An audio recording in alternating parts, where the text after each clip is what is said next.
Usapan natin itong ginawa ng mga senador natin na naglabas ng kanilang resolution na hinihimok, no, they urge the ICC.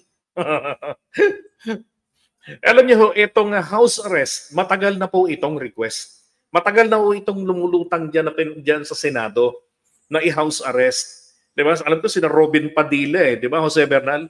Sina Robin Padilla ang nag-aano nito na i-house arrest. Parang parang pagkatapos pa lang ng pagka-aresto niya roon, parang April or May, may mga ganyan na eh. 'Di ba? I-house arrest na lang daw doon si Digong, ganito ganyan.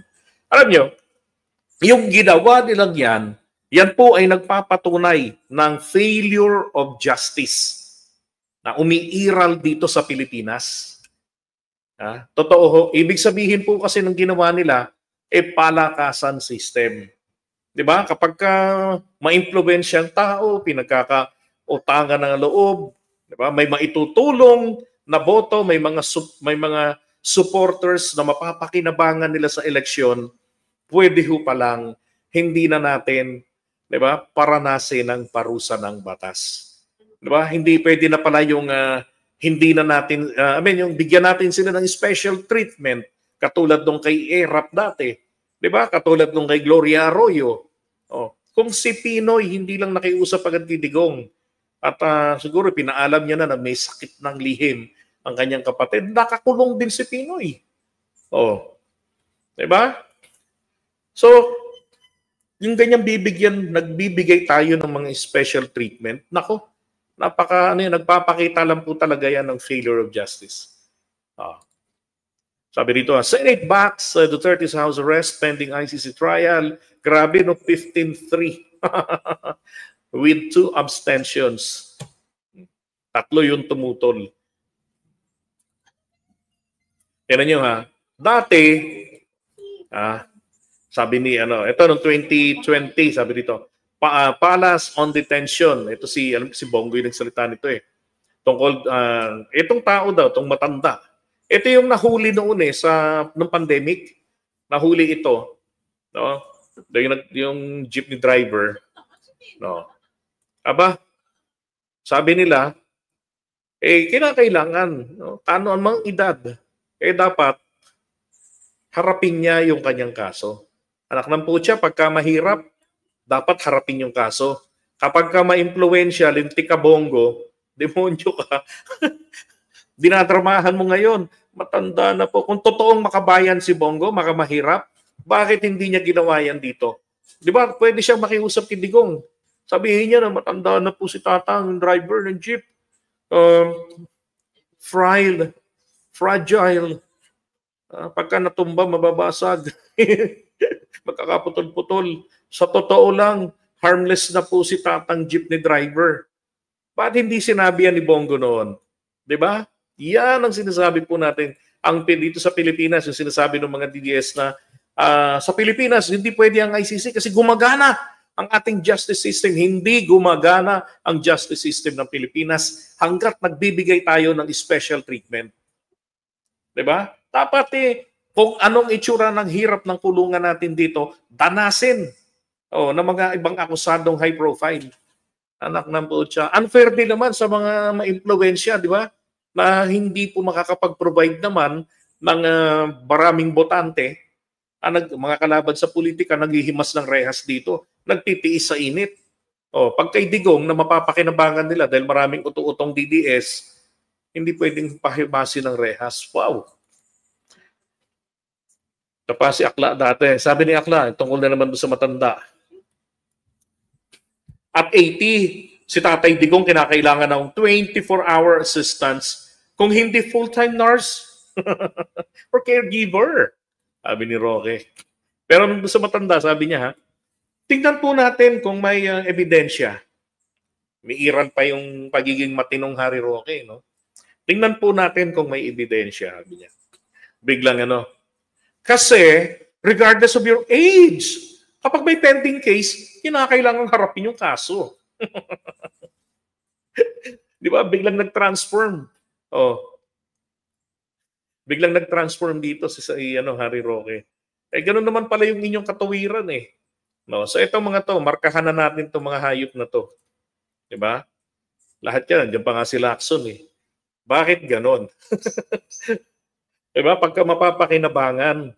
Oh, diba? Yan yun. Bakit po sila ngayon todong suporta dyan sa pinagagawa ni Duterte?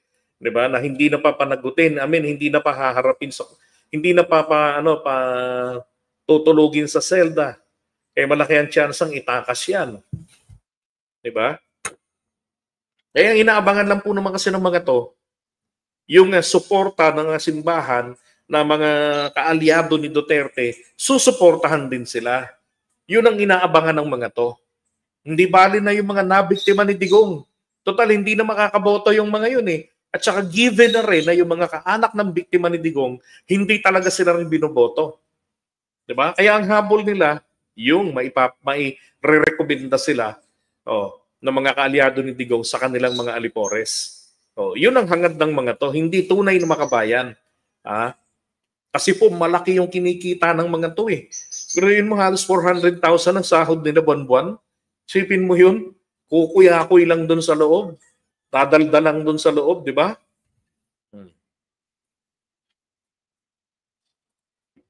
Ito lang yung mga tatlo yung tumutol. Risa Ontiveros. Alam niyo kung etong dalawa ho, si Bam Aquino at si Kiko Pangilinan ay kabilang doon sa 19th Congress Senators, malamang content din ito ni Tonying. Ano sa tingin niyo? Sasabihin din meron kayong insertion. Kahit na tama ang prosesong dinaanan, hindi naman yun ang kinaiinisan ng taong bayan, yung evil insertion or evil amendments na dinaan sa BICAM or sa small committee. Di ba? Palilitawin, meron kayong insertion. Bakit? Quote and quote, sabi ni Senator Ping Lacson, halos lahat. Ay, nako. Ito naman, dalawang nag-abstain. Di ba? Si Rafraf at saka si si SP Soto. Ito yung isang sugo ng langit daw. Ang apilang po is humanitarian treatment. Anong humanitarian treatment? And that we do it as a country. The first step ang sa Senate, but I will use this podium to appeal to Malacanang na pag-aralan naman nila ito just on humanitarian grounds. Huwag na po nilang pansinin ang lahat ng tumitira. Ang punto dito, he is a citizen of the country, he is 80 years old, he needs medical attention, he needs his family, he needs people to talk to. Alam niyo yung lahat ng to 80 years old, wala naman tayong magagawa na ron eh. Ang ICC, nagpapataw rin sila, naglilitis sila regardless of age, at nagpapataw pa ng parusa na 30 years na kulong kahit po 80 anyos. Hindi sila tumitingin sa ganon. At wala po tayong kinalaman na dyan. Hindi na tayo member ng ICC. Hindi, yung ginawa nila na mga reso-reso nila na yan, urging the ICC, wala po. Kahit na ang presidente pa ng Pilipinas ang pumunta doon, sabihin pa ni BBM, uwi na namin ito, hindi na atras na namin yung kaso. Unang-una, hindi Pilipinas, hindi ho gobyerno ng Pilipinas nagsampa ng kaso. Private complainants po ang nagsampa ng kaso laban kay Duterte. Yan sa ICC. Nung ginawa niya yung mga krimen niya, inamin pa nga niya noon yung EJK dito eh. Sabi nga niya noon, yun lang naman noong 2016, yun lang daw yung kasalanan niya. Para dadagdagan pa niya ng galing sa kanyang tokbang.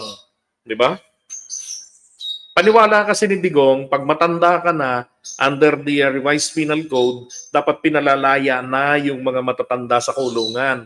Pero hindi po sinabi ng batas, kapag kagurang ka na, 70 years old ka na, hindi ka na dapat kinakasuhan. Di ba? Hindi po ganon. Si Imelda Marcos nga hindi na-dismiss ang kaso, nakatulan hindi nga lang nakulong for humanitarian reason dahil matanda na.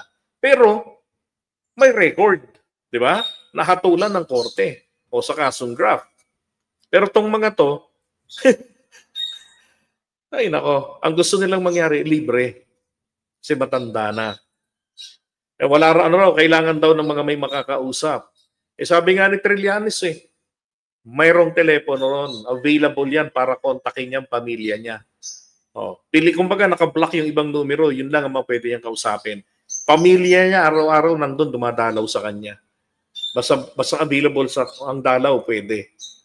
Tapos, bantay sarado yung mga selda ng mga bilanggo nila ron sa ICC.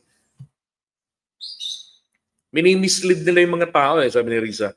Mga kasama, ang mga atrocities na tinatawag ng war on drugs ay hindi mga guni-guni lamang. Sila ay mga winasak na buhay ng libo-libong mga mahihirap na Pilipino. Samantalang dito po tayo, nagsusulong ng humanitarian considerations para sa individual na mismong akusado ng mga krimen laban sa kanila at laban sa humanity.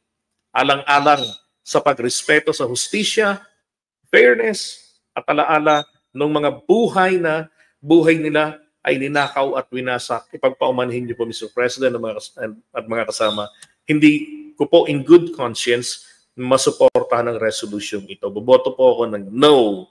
Ito naman kay Cayetano. We're not here to debate. We're not here to debate that. History will judge. Anak ng putya, history will judge na yan, no? Sabi ni attorney, yes, it's not about the age, it's about the weight of the crime. Diba? Ganun ang ICC. Hindi nakikinig sa politika. Sabi niya, ang dinidebate natin, humanitarian. Humanitarian ay walang pakialam sa feelings ng mga posibleng biktima. Patay na nga yung mga tao, hayop ka, tawag mo, posible pa rin. Biktima na nga ng policy niya. Pneumonia yung nasa death certificate, butas ang ulo. Tawag mo pa rin, posible. Ako, bobo na talaga. Napaka mga taktil ho sa bayan ng mga bumuboto sa ganitong tao. Diba? Sabi, kasi ang hustisya po ay bulag.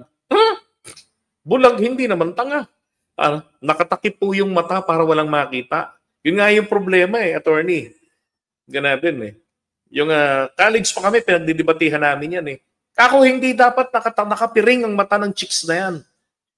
Sexy. Yung emblem ng UE, ng University of the East, babae yun nakapiring. Sabi namin, hindi dapat nakapiring. Yun daw si Justice. Hindi dapat, kawawa naman yung dalaga. Binulag nyo para kayanin yung kaladkarin sa kung saan nyo gusto. At yung tabak na hawak niya. Diba? Kayo na ang magtuturo sa kanya kung kailan niya ito itataga. That is justice. That is injustice. Kasi binulag nyo siya para makita ang hustisya. Siya pa yung maglalapat para makita niya sana yung mga ebidensya. Babase na lang ito sa mga bulong-bulong sa kanya. Babase na lamang siya sa impluensya. Babase na lamang siya sa pakiramdam. Di ba? Kaya mali yun Yung nakapiring para walang makita, para maging patas. Sige, ikaw, tingnan ko lang. Maglatag ako ng tae dyan sa harapan mo at saka panis na lugaw. Sabihin mo ngayon, nakapiring ka, o ano yung naapakan mo, kung yan ba'y tae o yan ba ay panis na lugaw. Di ba? Pareho lang ang texture niyan. Kung nakikita, magkakaroon ng tamang judgment. My God! Matirada nito alam ho kasi nito Ito tingin ko, ginagawa niya ito para makapag-postura. Ito yung audition nila ito kung sino yung magba-vice president for Sara. At kung sino yung mga hihingi ng maniningil ng utang na loob sa mga DDS voters. O mga DDS, mag-ingat kayo. Itong mga plastic na ito. Hihingiin na naman nila ang boto ninyo. Pero nung inaresto si Duterte, tandaan nyo to mga DDS. Nung inaresto si Duterte, wala yung mga taong yan sa tabi niya. Hanggang gabi, inaresto ng mga alas 10 ng umaga. Alas 11 ng gabi, inilipad papuntang The Hague. Wala ang Alan Cayetano. Wala yung mga senador na yan na nagpunta ron. Si Bongo lang na julalay niya, yun lang ang naandoon. Not even Amy Marcos, wala din. Di ba? So, alam nyo na yung mga tunay na nagmamahal kay Digong at yung mga nanggagamit lang. Okay? Ito naman si Ping, ay, iba to. Ba't napadpad to rito? Ano? Can you imagine how President Duterte is coping now? Kala mo, kinulong dun eh. Kala mo ang tirada nito, kala mo prisoner of war. Kailangan ninyong kaawaan. Yung mga pinagdadaanan niya ngayon. Ang appeal lang po is humanitarian treatment or aka, it's a special treatment aka humanitarian. Diba? That's a sugar-coated treatment na hinihingi nila. Ito pa. Si Boy Taranta. Given this advanced age and reported health concerns, this measure affirms the principle that compassion and human dignity. Sana may may podium. Must never be set aside. Regardless of political views, regardless of political color. Dapat gumanon pa to. Ang regardless of political color or even legal proceeding, ang panawagan po ng resolution na ito ay para sa isang makataong pagtrato. Uy, speaking of makatao, isang paglapit na pagpapakita na ang hustisya ay maaari pong isabuhay ng may habang at malasakit. Si Boy Preacher. Kaya-gaya ba? Gusto niyo pamura ko kay Digong yan? Type 1. Papamura ko kay Digong. Pag nakita ko yan, type 1 ninyo, papamura ko yan. Ayaw nyo, bahala kayo. Ready na si Digong para murahin yan.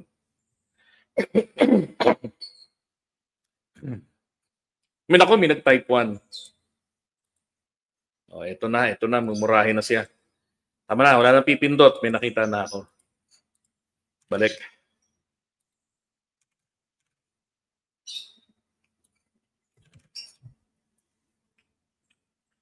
Putang ina ka. Ano pinagsasabi mo diyan? Humanitarian. Ganda-ganda ng pusto ko dito. Putang ina. Dadalhin niyo ako sa Pilipinas. Pag ako pinalabas dito, para nga lang akong nasa hotel.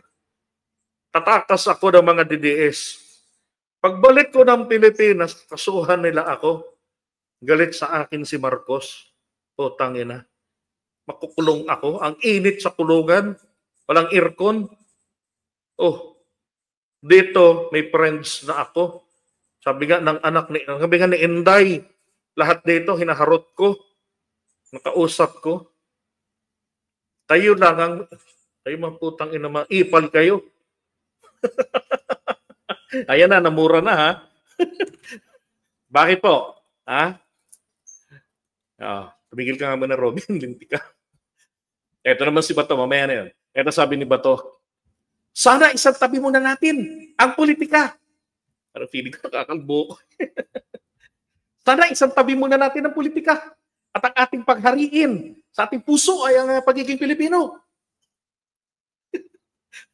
Bago man lang pumanaw si Pangulong Duterte, bago man lang siya mamatay, sana maramdaman niya na somehow mayroong isang sangay o isang sanga ng gobyerno, partikular ang Senado, na nag-iisip na siya ay sana makauwi at mailagay sa house arrest. You see, lumitaw ang tunay na plano, di ba?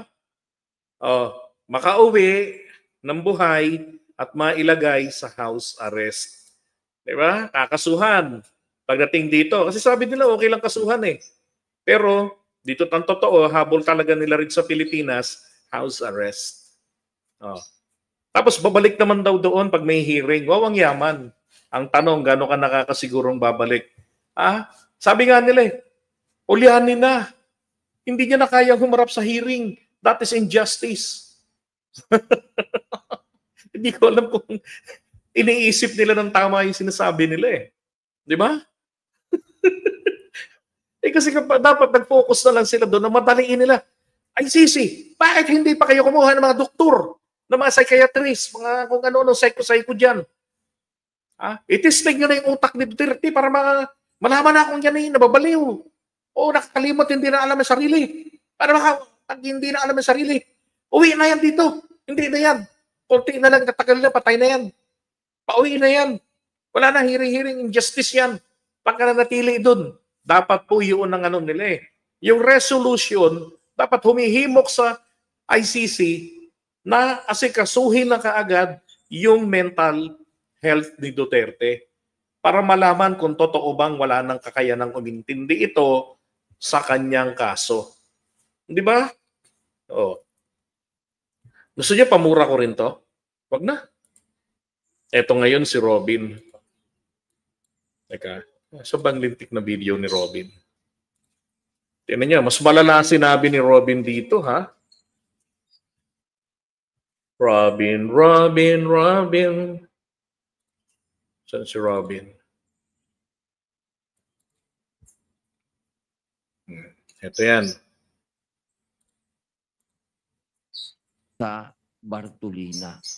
Ano daw? Wala po siya doong nakakausap. Wala po siyang nakakakwentuhan. At higit sa lahat, napakahirap po para sa isang nangungulungan na sa ganong edad ay nag-iisa ka.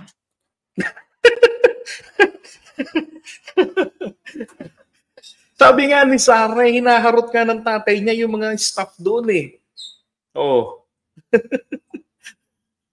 Sabi niya, nasa Bartolina raw si Duterte. Siya po ay nasa Bartolina. Bartolina. Pag sinabi mong Bartolina, yan po ay solitary confinement, no? Na restricted yung kilos, yung galaw nila. Maliit lang na kwarto yan, hindi ka nakakulong ka talaga, hindi mo makita yung paligid, hindi ka makaikot. Yun ang Bartolina or yung box.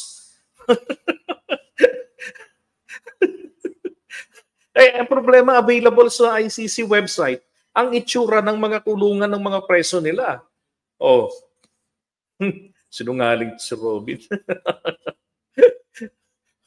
Bartolin. Wala po siya doong nakakausap. Wala po siyang... Ayan yung mga chicks doon, mga staff. Sabi ni Sarah dati, naharot niya. Nakakakwentuhan. Ang dami na nga yung friends na staff doon. Oh. At higit sa lahat, napakahirap po para sa isang nangungulungan. Eh, ganun talaga. Gumawa ka ng katarantaduhan. Pag naparusahan ka, what do you expect? May mga chicks na malalaking bobelia na ipangmamasahe sa'yo.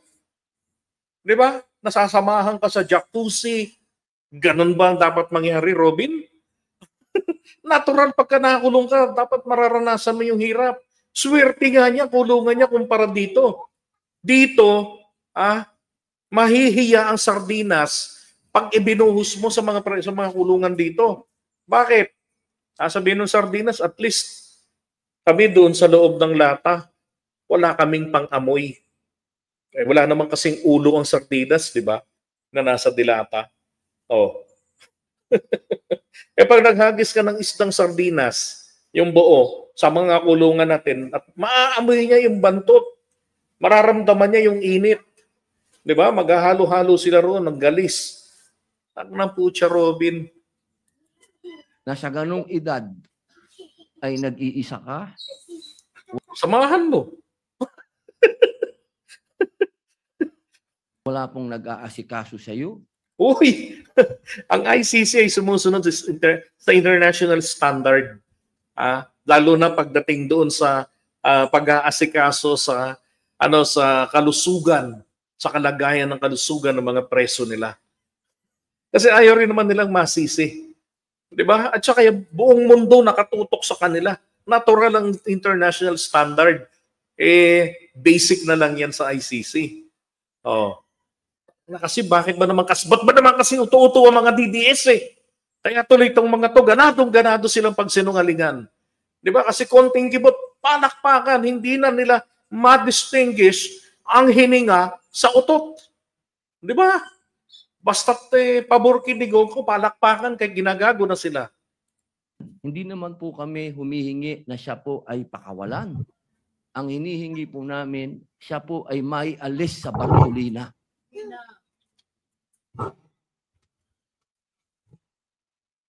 Yun. Huwag naman daw pong pakawalan. Oh. Ang hinihingi lang naman daw pala nila, matanggal siya roon sa Bartolina. Itong kamoting ito, saan mo makikita ron sa website ng ICC na si Duterte ay na Bartolina? Di ba? Oh, eto. Sabi ni Trillanes sa September 30, mayroong access si Duterte sa kanyang pamilya 24/7 sa telepono, wala ring limit ang bisita. Tuwing may limit, bawal yung mga kabit. Ay hindi, pinapayagan na nga, di ba yung iba? Pero yung ibang mga supporters hindi nakakapasok. Family members lang. Yung mga nagkaroon ng relasyon, ganun. Siguro ang gulat ng ICC, ba't ang dami? Ay sabihin no? Konti pa yan. They're just few. Actually, I had a dozen or more than pa.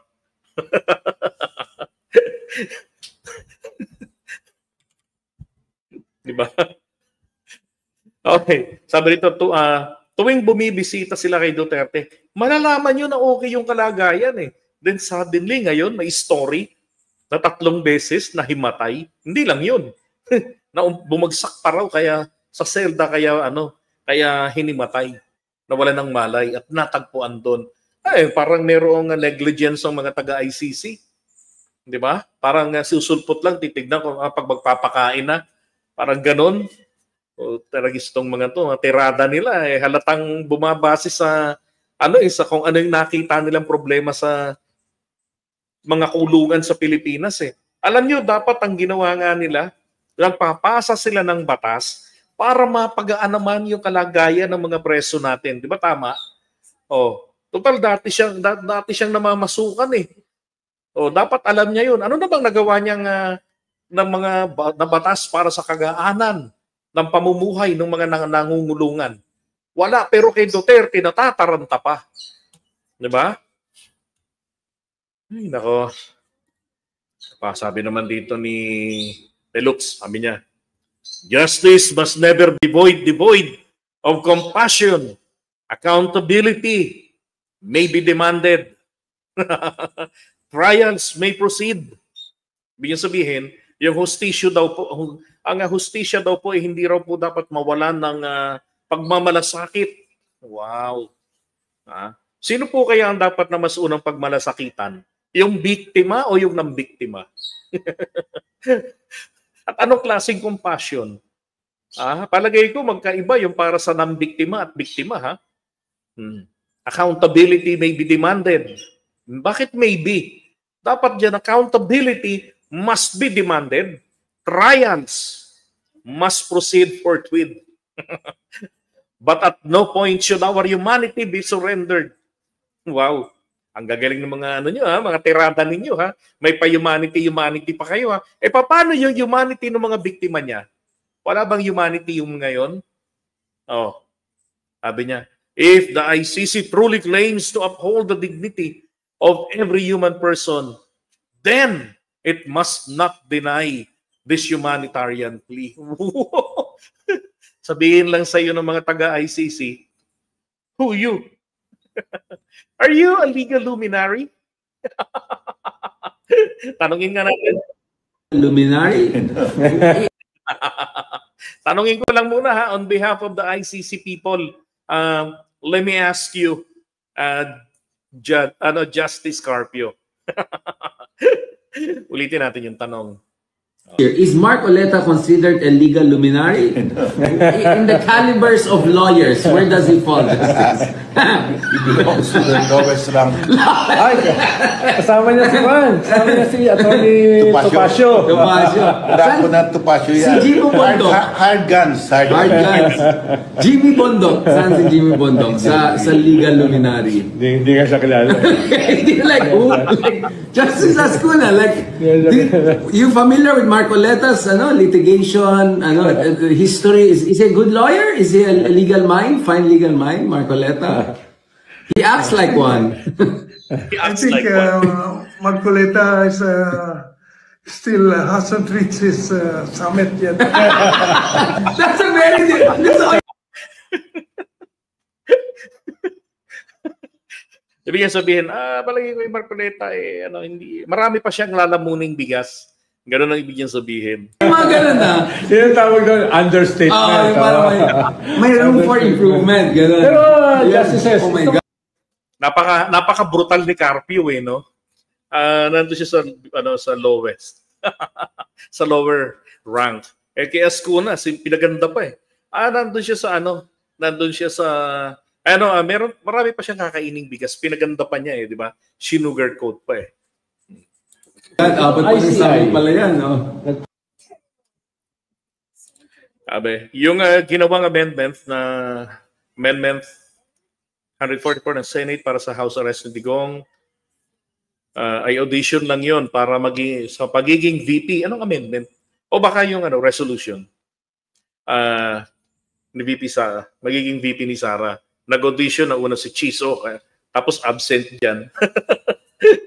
Diba? Kaya kailangan ni Cayetano at Zubiri para magpasikat din. Correct? Diba? No. At least advantage na ni Zubiri yun. Taga Mindanao siya. Kaya lang kabahan sila ha. Yung latest na SWS survey ni PBBM umaangat siya doon kahit papaano. Naku po. Ibig sabihin, yung epekto na sa damdamin nila na pagkaka-aresto kay Duterte at napa-ICC ngayon, di ba? Nakalimutan, napatawad na nila ang administrasyon. Natanggap na nila. Tapos nakikita naman nila na kay Duterte, wala naman tayong mahihita dyan. Di ba? Sa administrasyon, may mga serbisyo sa atin. At dapat lang, he deserve. Nakikita nila yan Di ba? Grabe naman, ang lalim naman yan. Tama. Sabi ni Edgar, ganyan talaga ang kasong crimes against humanity. Na ICC lang ang katapat. Hindi malulusutan kahit matanda ka na. Kahit may sakit ka na, tuloy ang paglilitis sa'yo. Correct. Meron nga dati dyan, di ba, namatay pa. Pending pa yung kaso niya. Di ba? Okay, alisin na muna natin. Loko talaga to si Just Carpio.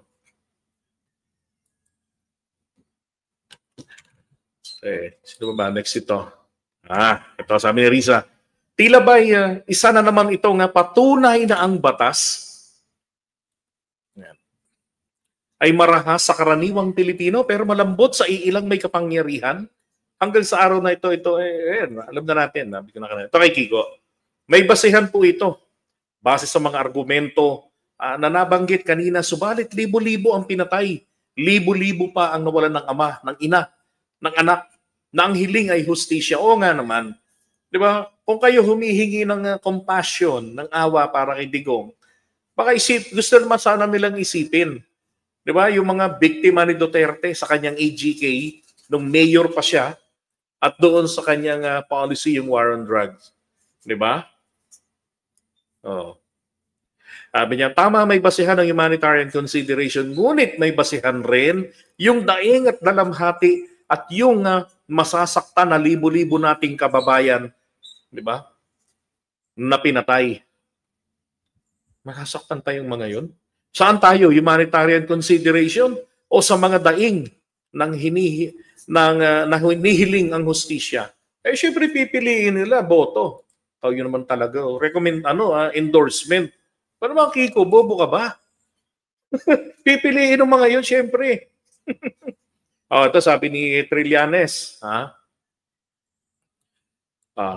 Digong Buhay Country Club sa ICC detention.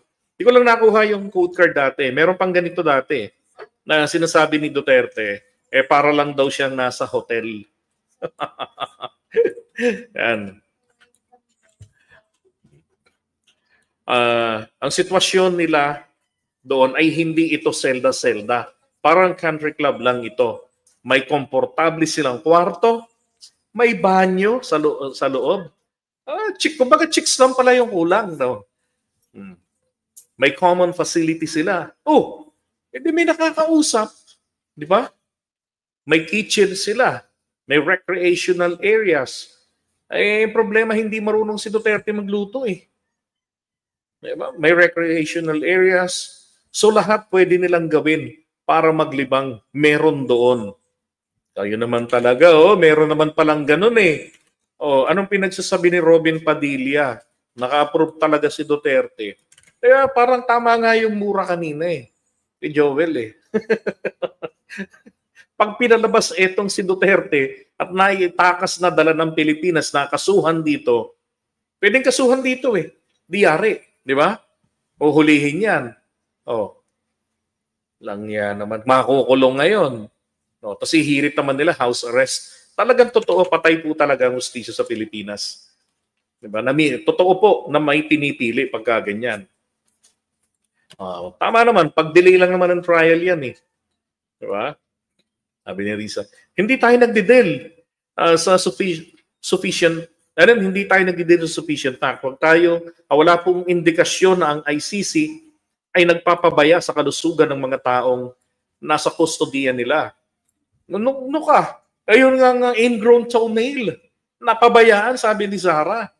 Wala kasing nail cutter. Ay, walang nail cutter. Walang nipper. Nagmukha rin isa pang halimbawa ng ating gobyerno na nagbibigay ng special treatment sa isang makapangyarihang individual. Tama, I agree. Di ba? Kaya nga sabi ko, etong ginawa po ng Blue Ribbon Committee na to, Blue Ribbon, nitong Senado ng plenaryo, ito ay nagpapakita lamang talaga na tama ang prosecution. Hindi po dapat pakawalan si Duterte. Kasi yung bibigyan ng interim release, o kaya naman iha-house arrest, diyan sa The Hague o saan mang bansa. Nako po. Kapag house arrest, diyan lang yan sa loob ng ng Netherlands eh. Pero pagka yung interim release, sabi nila may ibang bansa na. Di ilalabas niyo yan. Nako po. Dahilan lang yan eh. Utang, why should I go back to the ICC? Sorry to my friends there. I don't have girlfriends yet there. Tangina, ba't ako babalik? Kinidnap na nila ako. Dalhin niyo si Marcos naman. Hindi ako. Ito babalik doon. Abay gaganon yun. Di ba? Pag-uwi niya rito, pauwi pala ng Pilipinas, nakangisi na yan. May video nga siya noon Sinasabi niya, di ba? Pag gusto niyang siya kawaan, kita niya. Pilay-pilay siya. Di ba? Ang ganda nga naman ang lugar nila.